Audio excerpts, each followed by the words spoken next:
What's going on, guys? So today I'm going to go over how to catch squid. Squid are caught with umbrella rigs, which replicate shrimp.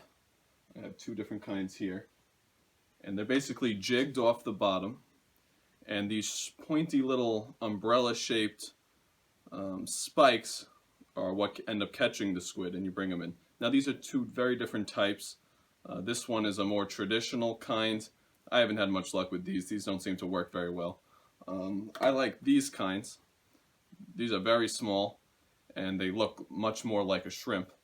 Now some people do a high-low rig where they attach like 3 of these going up and down with a weight at the bottom, but I just use one. I usually use an egg sinker and just slide the line through it and then tie the line to that so the egg sinker can move freely, and then just let it sink to the bottom and just jig it up. And what I do is I throw it out into the water, let it sink to the bottom, give it a few seconds, jig the pole up, let it sit back to the bottom, and just jig it up. Now you usually catch them at night, and at the dock where you fish for them off of, you're going to want to have light in the water to draw them in. I don't have the generators and lights for that, but what I just do is I just go down to the dock and I see guys fishing there during that time of year, and I just mooch off their light, just stand next to them and do my jigging. The time of year for squid on Long Island is usually last week of October through November, but this year was very warm, so they didn't quite show up until the second week of November, at least in the Huntington area. Some of the great harbors to catch them in are Cold Spring Harbor, Huntington Harbor, and Mount Sinai Harbor. Now I just have some footage from the other night. I only went out for about 20 minutes, so I only caught 2. This here is the first one I caught before I started rolling.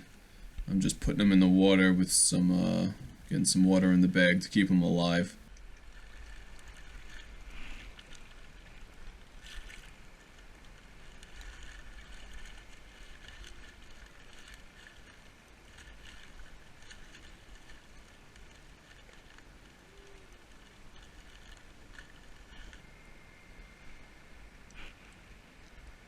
So first I cast it out, and then just let it sink to the bottom.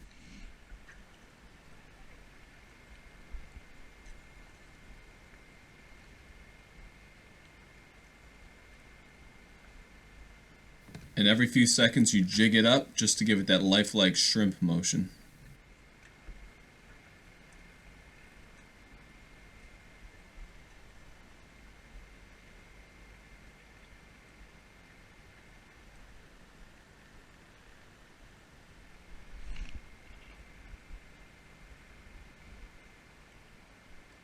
And there we go, I have one on, and they don't really fight at all, they just feel like a little bit of dead weight.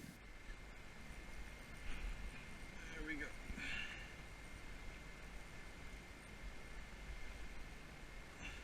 Come on. Now as you pull them in, they're going to shoot ink all over, so watch out for that.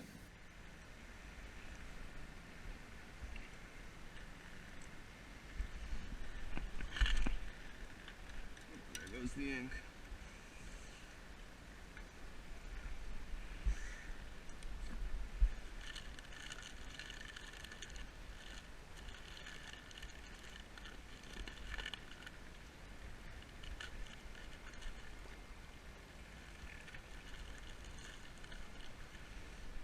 Another amazing thing about these cephalopods is how they change color. Notice in the first picture they're red, and now in this picture they're white. This happened in a matter of moments.